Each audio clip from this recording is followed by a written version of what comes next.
Bom dia, boa tarde, boa noite. Eu sou o Kleber Caverna. Nós vamos falar mais um pouquinho sobre a teoria da relatividade e algumas curiosidades sobre a mesma, tá? Se você já é inscrito, joia. Se você não é inscrito, se inscreva, se quiser, claro, né? E deixe o joia se achar legal a aula de hoje, tá ok? Convide outras pessoas para entrarem também, isso é muito legal. Muito obrigado, valeu, vamos lá. Olha só, o tema aqui, ó, é relatividade versus a quântica, né? As duas teorias, a teoria relativística e a teoria quântica. Tem como unificar isso aí? Porque elas não batem cabeça junto, elas são diferentes. Elas não têm a mesma pegada. Uma trata do macro, a outra trata do micro. Será que existe alguma ponte que pode criar uma teoria do todo? Ou, melhor dizendo, do tudo, né? Unificar as duas visões? Assim, a gente unificar o que é grande, né? A gravidade, os planetas, galáxias, cometas, enfim. Teria que unificar esse grande com a coisa pequena, né? O mundo quântico, né? O que é muito pequeno, átomos, partículas, bósons, Higgs, etc. Tá? Claro, se você conseguir fazer isso, você tem o santo grau da física moderna em suas mãos. Aí tu merece até um prêmio Nobel de Física, porque até agora nada aconteceu. Quer dizer, já aconteceu, mas ainda não temos como provar que as duas podem se unir, ok? Bom, aqui surge, talvez, o elemento que pode unificar as duas teorias, tanto a relativística quanto a quântica, tanto a do macro quanto a do micro. E esse elemento se chama graviton. Graviton, existe gravidade. Agora, o gravitons a gente até teoriza, mas nunca viu. Essa é a ideia. Ó, os gravitons entram em nossa história como ponte teórica, principalmente para fazer a união entre o relativismo e o quântico, ok? Bom, vamos ao problema, né? Relatividade versus quântica.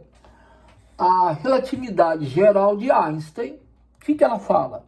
Ela diz assim, que a gravidade não é força.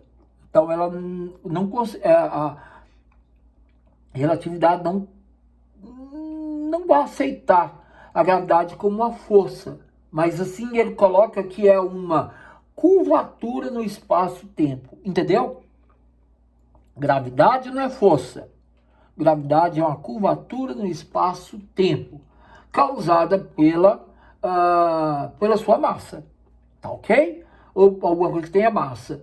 Em assim, resumo, podemos dizer que o espaço ele é liso e é contínuo. Essa é a ideia da relatividade. Vamos ver a ideia da mecânica quântica. Ela fala o seguinte: todas as forças fundamentais funcionam através da troca de partículas mediadoras, que ele chama de quanta, tá? E que o universo é granular, discreto, não liso. Ou seja, se para a relatividade o espaço é liso, para a teoria quântica, né, para a visão quântica, o espaço não seria liso, ele seria granulado. Olha que coisa interessante, né? O não liso, vamos dizer assim. O choque, né? Vamos ver como é que é o choque disso tudo aí. Tentar unir ao choque, começando, um espaço-tempo, que é liso, com um mundo subatômico, que é pequeno e granulado, gera erros matemáticos infinitos. Então, essa é a distorção. Tentar unir o relativismo com a quântica. E aí, como eu disse, entra o graviton. Mas Vamos entender uma coisa. Na teoria da relatividade, uma das coisas mais importantes são os fótons no que diz respeito à velocidade da luz, né? Então, é o que ele diz. Um fóton é uma partícula de luz. Assim, pode-se dizer que é um raio de luz, ele possui diversos fótons. Então, beleza. Outra dedução.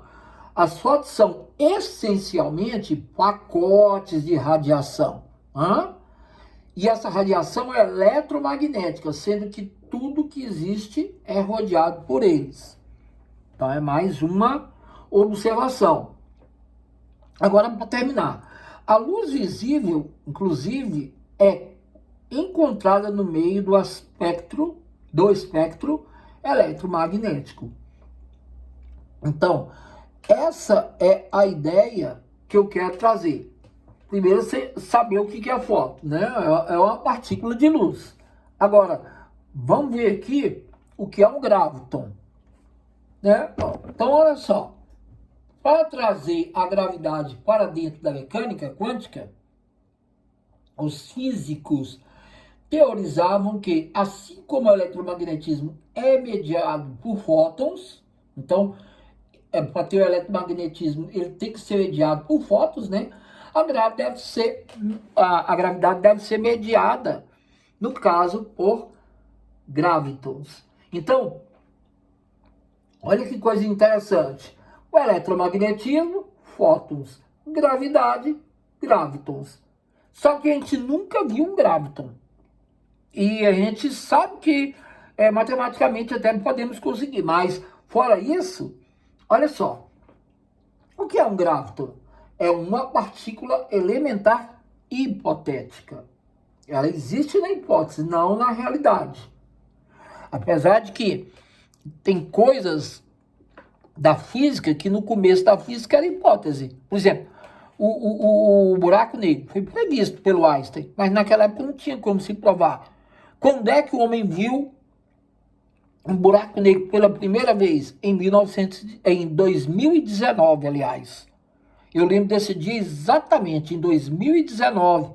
Nós vimos isso aí, eu acho, se eu não me engano, eu acho que era setembro ou outubro, alguma coisa assim, daquele ano, quando eles conseguiram filmar o primeiro buraco negro. Então ela deixou de ser hipótese, uma coisa hipotética, e passou a ser a realidade. Então, sim, nem tudo que é hipótese vai virar a realidade, mas muita parte daqui é real, veio de uma hipótese, ok? Propriedades: sem massa, então o graviton não tem massa, sem carga elétrica, né? O spin 2, isso é uma característica que é diferente no caso do fóton. No fóton vai ter o spin 1, o graviton teria o spin 2. Agora, como que te unifica? Se o graviton realmente existir, a gravidade deixa de ser apenas uma curvatura do espaço-tempo. Bom, a gravidade não é vista como força, eu já falei isso. Ela é vista como uma curvatura do espaço-tempo. Mas segundo essa visão aqui, ela vai passar a ser uma força quântica. Aí ela vira força, mas uma força quântica. Ou seja, a troca de gravitons entre corpos massivos. Então, isso daqui seria a unificação. Onde o graviton se encaixa? Aí, agora vamos ver. A teoria que mais aposta dos gravitons é a teoria das cordas ou supercordas. Olha só, eu trouxe aqui uma coisa para falar da teoria das cordas. Olha aqui, você está vendo?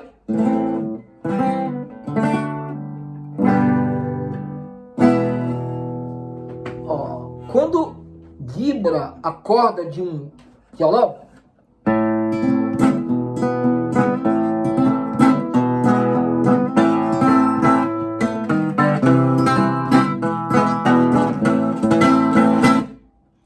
você vê, conforme eu ia movimentando essas cordas, eu vou criando uma vibração. Olha, ela vai vibrando. Ela vai vibrando.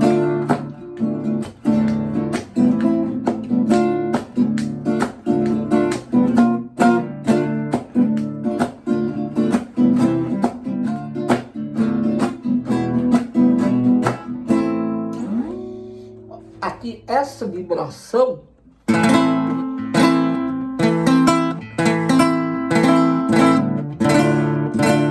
seria a base da teoria das cordas. Você escuta essa música, uma música qualquer, nem sei qual é, e as cordas ficam vibrando.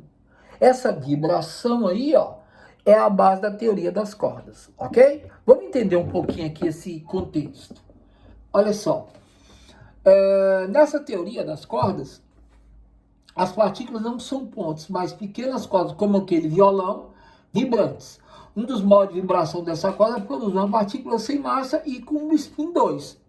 Lembra que o spin 1 é o fóton, o spin 2 é o graviton. Tá? A gravidade, portanto, nasce naturalmente da vibração de uma corda, integrando-se automaticamente ao mundo quântico. Então, basicamente, isso aí seria os gravitons. Seria um dos elementos que poderia unificar as duas teorias, utilizando a ideia das cordas, né? Como se fosse a corda de um violão. Ok? Vamos ao desafio, né? A prova disso tudo. Apesar de elegante, a unificação via gravitons tem um grande problema. Eles nunca foram detectados. Então assim, ninguém nunca viu um graviton. A gente sabe que possivelmente ele existe, hipoteticamente ele existe, mas hoje com a atual tecnologia e com os estudos, não se sabe. Inclusive já tem até gente que já está tendo descrença com relação à teoria das cordas. Que é, por exemplo, na teoria comum, a gente tem 4 dimensões, né? Pela própria relatividade, a gente vê isso. Agora, pela teoria das cordas, ela coloca 11. Você vê, a tradicional coloca 3 espaciais e uma temporal, né? Essa daqui coloca 11. Além dessas 4 que nós reconhecemos, mais outras, né? E seriam mais outras 7 dimensões além dessas que nós conhecemos. Totalizando 11. Então, assim, esse é o problema. Bom, muito fracos. Vamos verificar. A gravidade é uma força mais fraca de todas. Dentro das 4 forças, das 4 coisas que existem na natureza, a gravidade é a mais fraca de todas. Detectar um único graviton exigiria um detector do tamanho do planeta, com a tecnologia que ainda não temos. Será que vale a pena detectar esse graviton? Sabe, para saber que ele existe, teria que ter um detector do tamanho do nosso planeta? Aí é meio complicado, né? Outra coisa, eles são, além de ser muito fracos, ainda é teoria.